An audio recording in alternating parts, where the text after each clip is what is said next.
Recently, I was looking at this article, and it was talking about how people cope with and deal with various types of trauma and how they overcome those traumas or how they get past those traumas. And it was one of those situations where, you read one article, but you find some buzzword that you want to look up, which leads you to looking up something else, which leads you to looking up something else. And before you know it, you've wasted a whole lot of time going down this long rabbit hole into something like Alice's Wonderland. But it occurred to me when I was looking through all of this that 99% of what I was reading about when it comes to coping with various types of trauma is trying to actually move past the trauma and to get over the trauma itself and to live a more productive life without the trauma becoming an integral part of who you are. And it kind of reminded me of AA and its conception of hitting a rock bottom in order to quit drinking, which I was pleased to find when I was reading around a little bit on this that the concept is, well, it's not one I ever really questioned too much even after leaving AA, because I had lived in a so-called rock bottom for a very long time before I ever actually was able to quit drinking. And really and ultimately what led me to quit drinking altogether wasn't because of some rock bottom event in the past that just ultimately, from this day forward, I can never touch another drop of alcohol, or otherwise I'll be back in that horrific event in the past that I desperately don't want to repeat. And with the AA mythology of, even if you go back to that, it'll be 10 times worse than ever. And it occurred to me when I actually put away the bottle, when I actually just said, I don't want to do this any longer, it wasn't because of some horrific event or some breaking moment or some point in my life where my spirit was ultimately destroyed and broken to the point that I just knew that it would be impossible for me to ever, venture over into the territory of drinking again. It was, like I've said on here before a few times, it was one of those situations where I didn't even drink that much. And just drinking just a little bit, just a little amount, it just left me feeling lousy. I got that washed out, dry feeling inside of me. My head started to ache, and I just didn't feel good for the rest of the evening after I had those couple of drinks. And that happened like 2 or 3 times before I finally just left alcohol alone for good. I would try to drink a little bit, and it wasn't satisfying to me. The ultimate buzz didn't seem to last very long, and then after I was done with it, I was just left with this drained energy, no energy type feeling, and this, like I said, the best way I can describe it is a washed out feeling. Like behind my eyes felt really, really dry, and I had a nasty taste in my mouth, and it was kind of well, this isn't really any fun any longer. The temptation was there to keep on drinking, but I knew, based upon all the shit that I've been through due to drinking, that was just going to lead to a really horrific hangover. And the older I've gotten, whatever it is that I used to have within me where I could wake up after a night of drinking and kind of shrug that off, I haven't had that in years. Where with me, anytime I got a horrific hangover or anything like that, I'd have to reach for a bottle to stop that hangover, which in turn would set off, to sum it up quite easily, a series of unfortunate events.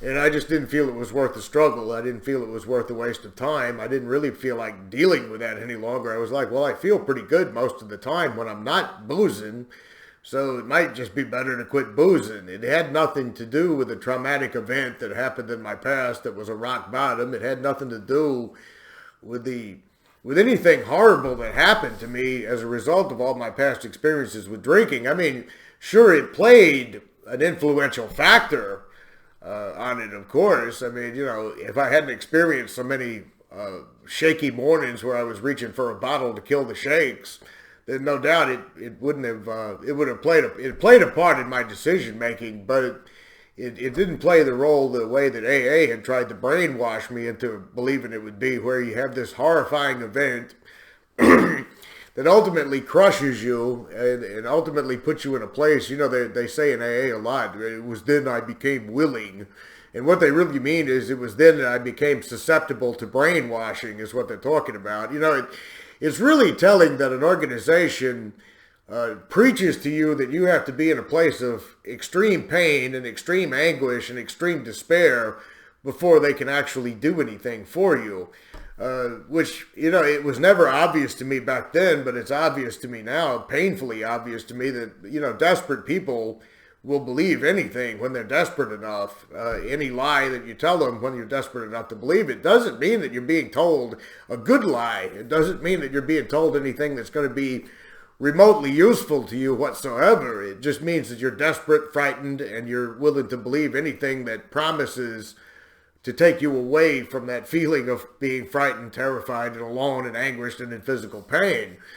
But it occurred to me that pretty much any drinking experience I had when it comes to relapses, or when it comes to, well, I don't even use the word relapses anymore, because I don't think of sobriety as they use it in this linear term of this happened to me, so from this day forward I was never able to drink again, and I had to do all these things because I was, from this day forward after this moment.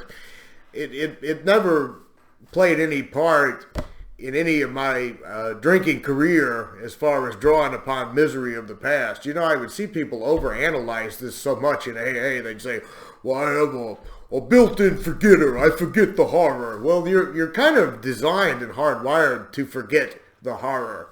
You're kind of designed to cope and move on. And I'm not saying that in a diminishing way for people who have experienced really horrifying things out there, like people who have survived a war, or people who have survived extreme violence or something like that. But those people who have gone through those things, when they seek professional help for those things, they don't seek a type of professional help that wants them to relive that trauma over and over and over again in order to heal. AA seems obsessed with trying to bring you back to your bottom, or what they call the bottom, or what, every person refers to as this defining moment in time that forever altered the course of your life. They seem to want to bring you back to that over and over and over again. There's no type of therapy I know of that it requires you to continue reliving whatever it was that made your life so horrible at that moment.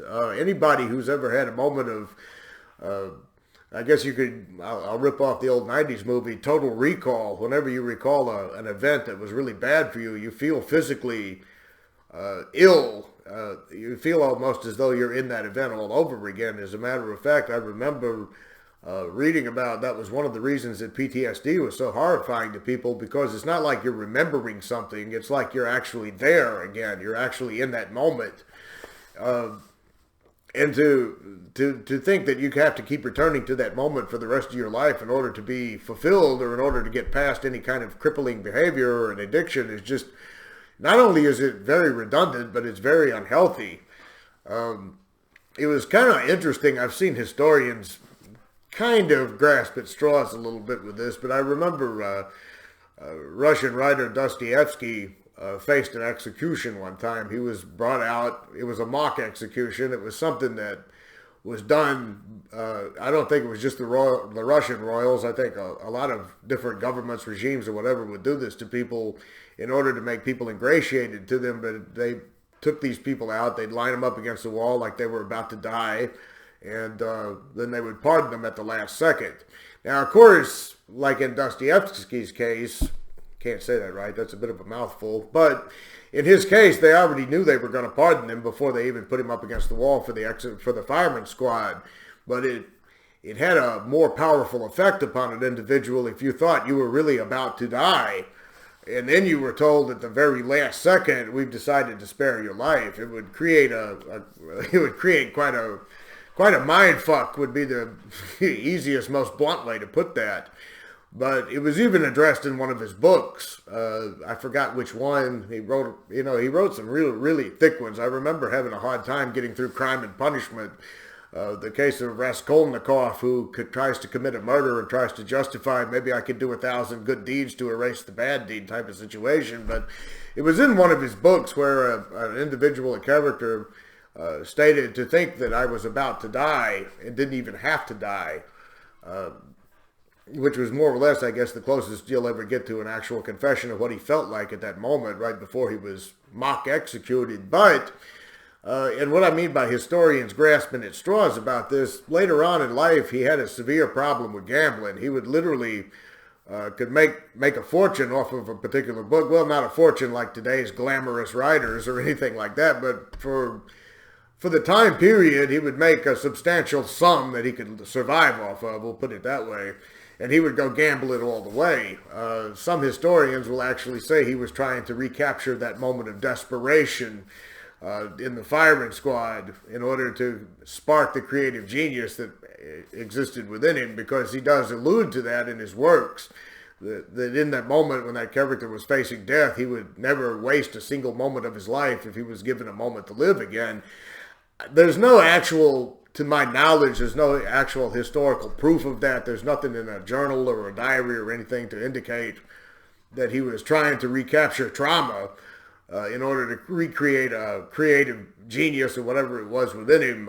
To me, that's a little bit of a justification for what he was doing later on in life. But even if that's true, even if he did have to go and relive the trauma again in order to get back into the business of writing, it would still indicate that that moment in his life, that defining moment where he thought he was going to be executed, wasn't sufficient enough to keep whatever that was that would have happened within him at that moment going for the rest of his existence. It's not necessarily, in my opinion, it's not really built or hardwired into our human evolution to have one particular trauma or one particular event that takes place over the course of our entire lives define us, and to keep that same state of mind over and over again. I mean, the very ideas of neuroplasticity and everything, and the fact that the best way for like elderly people to keep their minds active is to constantly try to find new things and learn new things and experience new things, sort of just flies in the face of trying to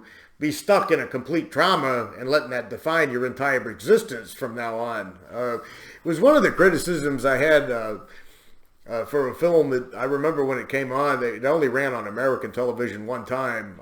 It ran on the BBC, I think. I don't know how many times it ran, but it was made in the early 80s. It was called Threads. It was supposedly the closest you ever want to come to a nuclear war is how it was billed. The director seemed a little self-important to me in his interviews, but it's, of course, obviously, as I've stated, it's about a nuclear war that takes place in England. And it goes on after the event that happens, and it's like 13 years in the future near the end, and everybody's still walking around in this shell-shock trauma. Everybody's still walking around in kind of like this daze, and the kids of the newer generation, they've lost the ability to be literate. They've lost the ability to voice their thoughts or articulate or anything like that. And to me, that part of it just actually seemed a little bit unrealistic, because I'm not going to say that if you had a nuclear war that everybody would just go on and then life would just be normal. Absolutely not. I mean, that's not what I'm arguing, but I'm arguing that 13 years after that event, you would start to see rebuilding. You would start to see some kind of community form out of all of that, and people wouldn't still be in the same shell-shock trauma that they was when that event took place. I mean, you can look at history. During World War II, and much of Europe was bombed out of existence. Within about 20 years afterwards, civilization was not still connected to that trauma of the past.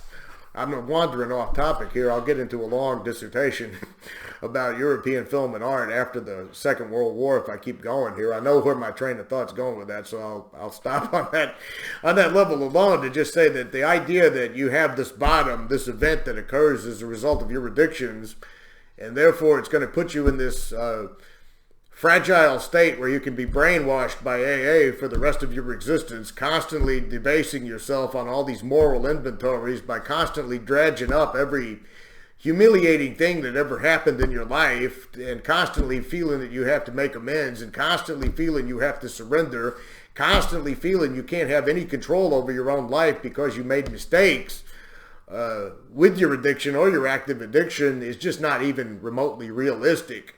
It's not even a bad science, in my opinion, when we're getting over into this. I've often said AA is bad, is ultimately bad. It's not just bad, it's useless. But it's also unrealistic. I mean, even, I was about to go on another dissertation there, but I was going to say that even in events in history that I have become fascinated by and I have read about, the people who survived through those events, I'm not saying that it doesn't define them in some way. I mean, if you went through something like the people who were, victims of all the bombings that happened in Europe in World War II, I'm going to have to come back to that for a second. the people who have survived through that, who have told the stories about that, the people who were there, the people, the survivors of Hiroshima even who have talked about that, they're not still stuck in that same trauma, in that same mindset as they were the day that it happened. Yeah, I'm sure, like I said, if, bad experiences have happened to me in my life, terrible experiences, horrifying experiences. I've only barely scratched the surface in these videos, and I don't feel it's pertinent to reveal every minor little detail about my entire existence on here, but those moments themselves don't define, they have very little to do with what goes on in my day-to-day life today. I mean, I don't wake up in the morning just reliving all of those horrible events, and it influences my day-to-day behavior as of today. I know that when I was in Quackaholics Anonymous, that having to do constant inventories and having to constantly dredge up all this humiliating shit over and over again and having to take fourth step garbage and claim that somehow had some definition as to what kind of person I was, it never worked. It never helped me quit drinking. It never helped me become what they call happy, joyous, and free. It just made me depressed and miserable. A few years away from AA, and I actually, even now, I still see certain facets of my life that have vastly improved being out from under the iron heel of Quackaholics Anonymous. Anyway, I haven't done a video in a month. I wanted to do one, but I've been real busy with a lot of other things. But that one just crossed my mind before I forgot about it. I didn't jot down any notes or anything for this. I don't ever jot down notes, but I'll try to keep an idea in my head before I actually make one of these. So, until next time, hopefully it won't take another month before you see me again. Later.